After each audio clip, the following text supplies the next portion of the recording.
Antes de centrarnos en tu libro, quería sacar un tema, y es que recientemente he leído en varios medios de prensa, aparece una frase entrecomillada cuya autoría es tuya, Marcelo, que dice así: nadie edita mis libros en Sudamérica, es una censura más eficaz que la de la KGB. Bueno, esto no es una opinión, esto es simplemente ver la realidad, comprobar un hecho que se ha dado.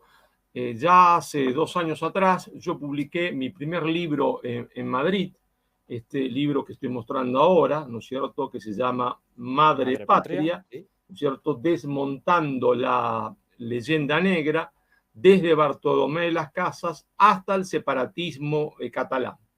Bueno, este libro era mi primer libro en Madrid. Realmente yo era un autor desconocido y por el milagro, por la providencia, ¿no es cierto?, se dio que este libro ya tiene más de 13 ediciones, ¿no es cierto?, en Madrid. Quedó muchas veces, muchos meses primero en venta, después tercero, cuarto, quinto.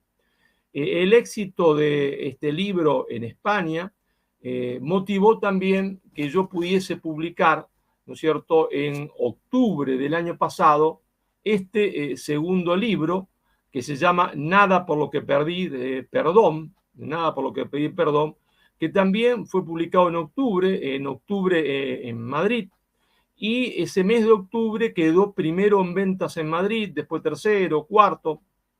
Está, según las últimas cifras, tercero en ventas en el mes de diciembre en España. ¿Y por qué digo esto? Bueno, porque estos libros han sido un éxito editorial, un éxito de venta. Sin embargo, estos libros no han querido ser publicados en Hispanoamérica.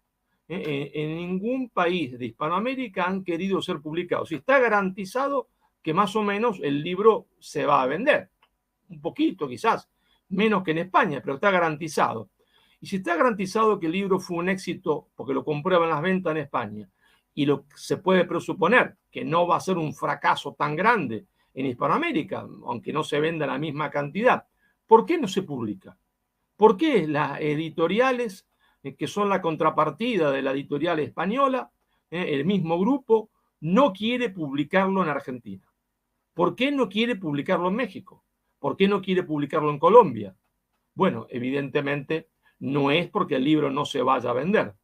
Si no es una cuestión económica, evidentemente estamos delante de una cuestión política. El libro ha sido, no oficialmente, no se entiende legalmente, pero mis libros, Madre Patria, ¿no es cierto? Mis libros, Madre Patria, mis libros, Madre Patria. Exacto. ¿Eh? Y Nada por lo que pedir perdón, ¿no es cierto?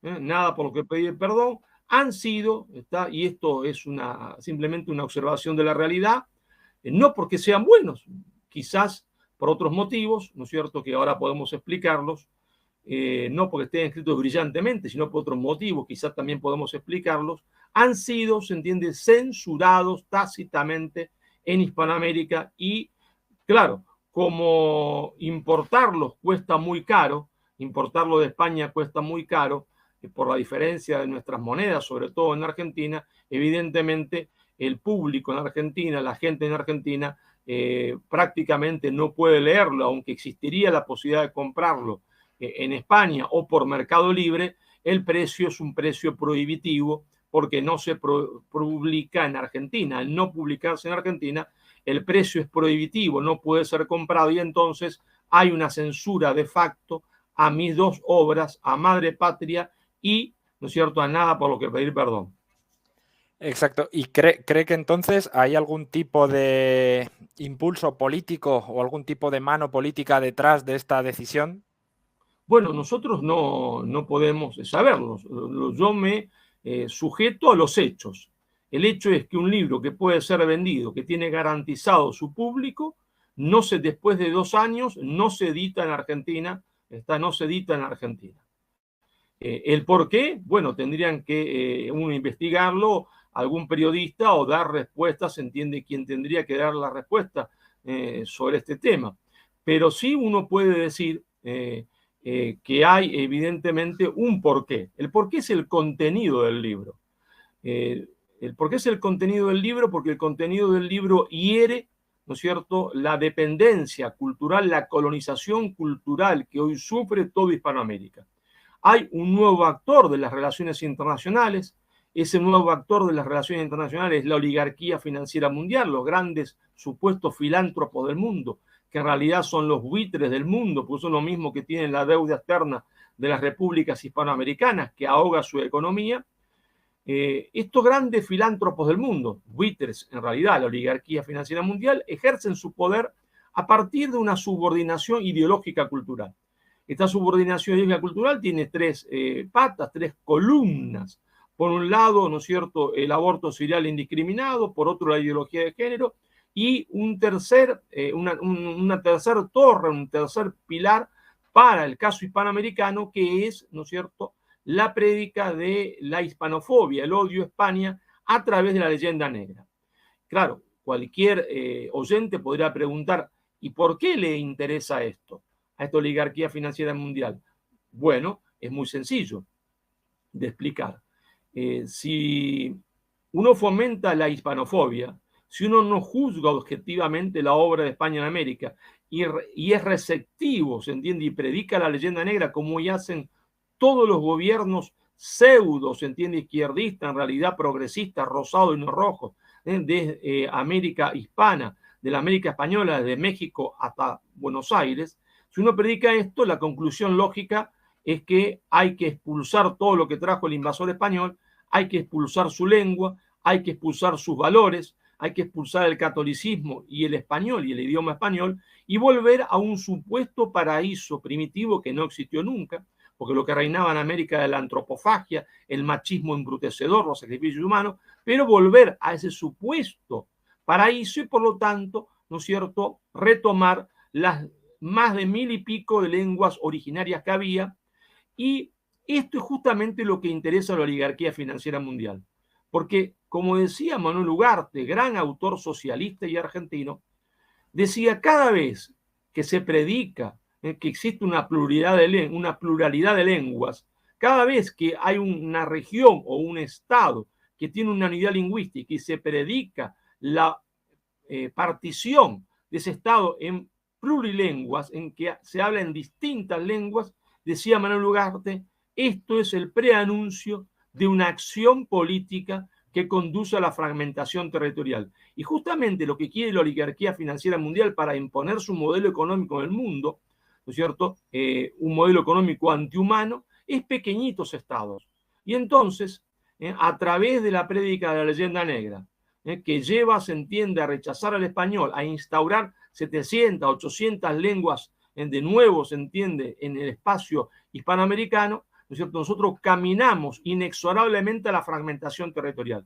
Por eso lo digo claramente y sin pelos en la lengua, ¿no es cierto?, el señor Fernández, presidente de la Argentina, el señor Boric, ¿no es cierto?, presidente de Chile, el señor Petro, se entiende, presidente de Colombia, el líder de Bolivia, aunque no gobierna, el señor Evo Morales, todos estos personajes creyéndose antiimperialistas son la mano de obra más barata que jamás tuvo el imperialismo anglosajón y el imperialismo internacional del dinero, porque la política que ellos están llevando a cabo lleva que dentro de 40, 50 años el Perú se fragmente en 4 pedazos, un pedazo aymara, un pedazo quechua, quién sabe cuántos pedazos en la selva, lo estamos viendo, reivindicaciones autonomistas de los aymaras para partir del Perú en estos momentos históricos que vive el Perú, que Bolivia se parta en 18 pedazos, Perú en 2, uno del norte y centro en 3 y otro mapuche en el sur. Bueno, estos buenos muchachos son la mano de obra más barata del imperialismo. Y entonces aparece mi libro,